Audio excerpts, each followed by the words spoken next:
Your Excellency, President Ilir Meta, Honorable Minister for Foreign Affairs and Trade Promotion, Mr. Carmelo Abela, Excellencies, dear members of the press, good morning. It is truly a pleasure to once again welcome my dear friend, the President of the Republic of Albania, and his delegation for their historic state visit on the 45th anniversary since the start of our mutual diplomatic relations. I would like to take the opportunity to thank President Meta for the constructive dialogue that we had during our meetings this morning. Malta wishes to continue building on the excellent bilateral relations which exist between our two countries, while also finding further opportunities to intensify the political, economic, cultural, and social relations between us.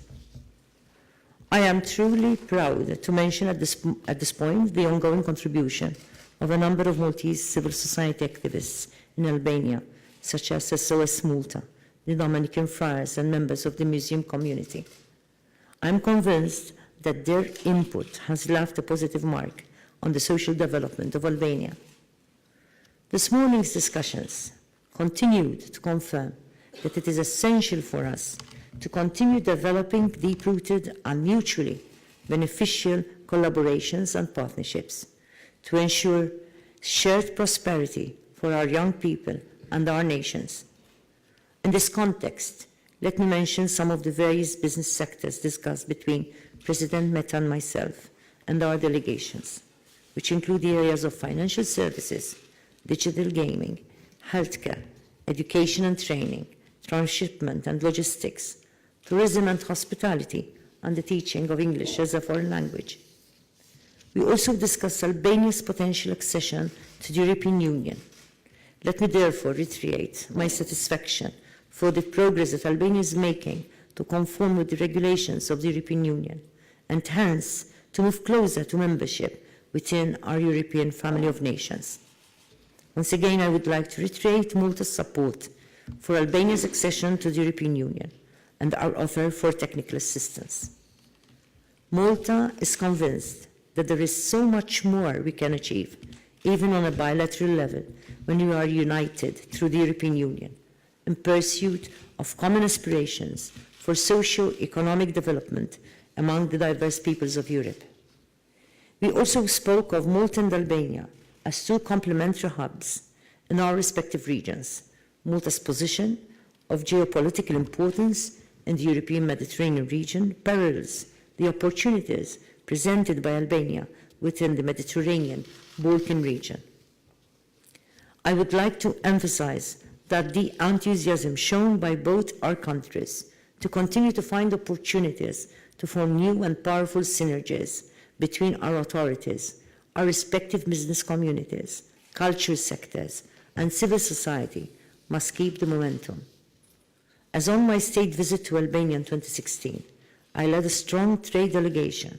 It is proposed that an Albanian trade delegation visits Malta to meet its counterparts. A cultural agreement signed in 1992 can be revisited for stronger cultural collaboration at this time when Valletta's term as European Capital of Culture for 2018 provides us with an ideal opportunity to showcase our respective cultures. This is a time where an excellent opportunity arises to further develop connections and friendships between our peoples.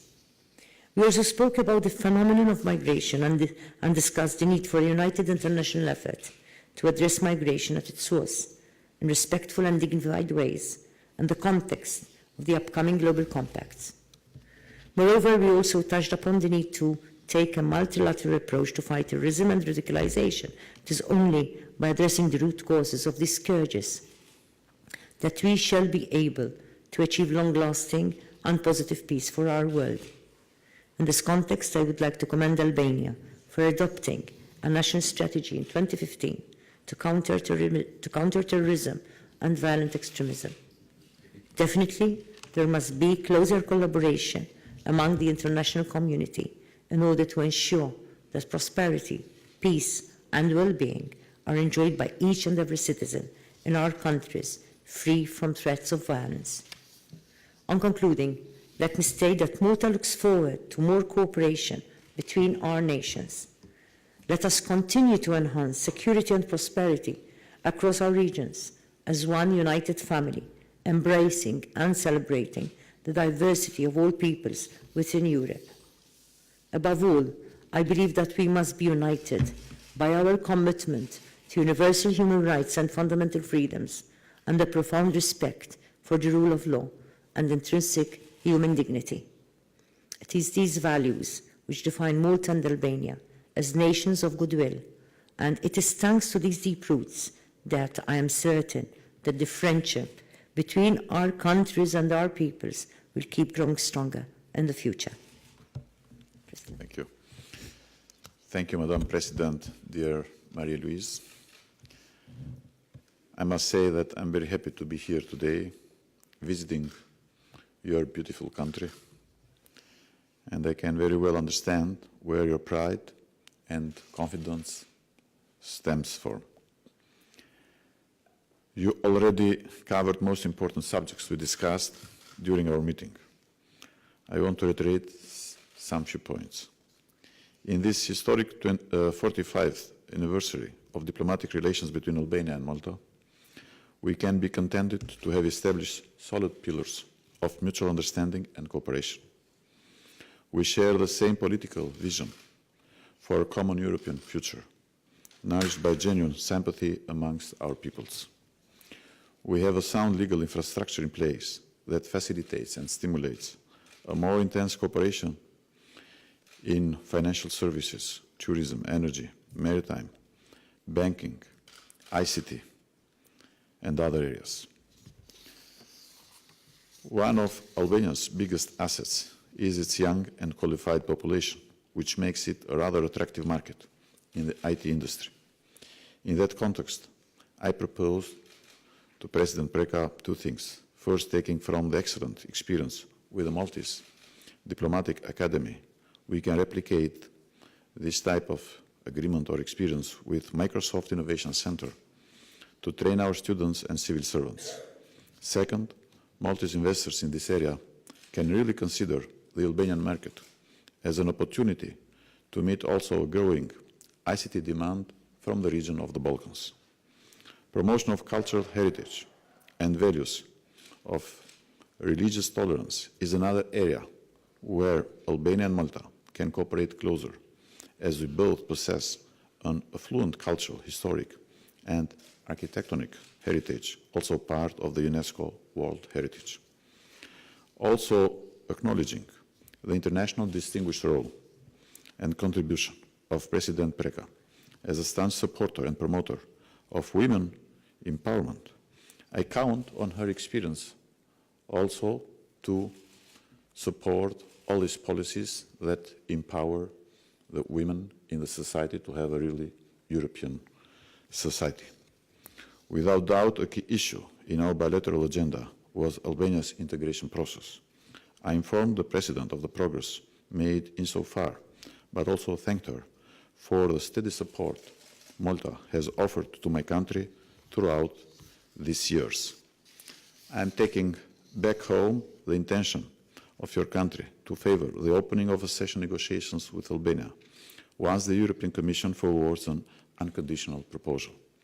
I informed the President on developments in the Western Balkans and of the role Albania is playing as a constructive partner in bilateral and multilateral relations.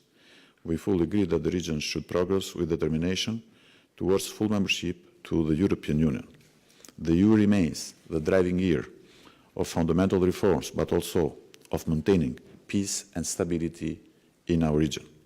In that context, I emphasize the importance of granting Kosovo visa liberalization as soon as possible. We have appreciated Malta's support of Kosovo's path towards state building, and we agreed it is of vital importance to continue to equally support Kosovo's European future. As two Mediterranean countries, we also discussed about security challenges in this region and beyond, and agreed that a closer and operational cooperation is needed. Let me thank you again, Madam President, for the very friendly and frank discussions we had today. I will leave Malta with the best impressions and with the conviction that our relations will further deepen and expand in many areas of mutual interest.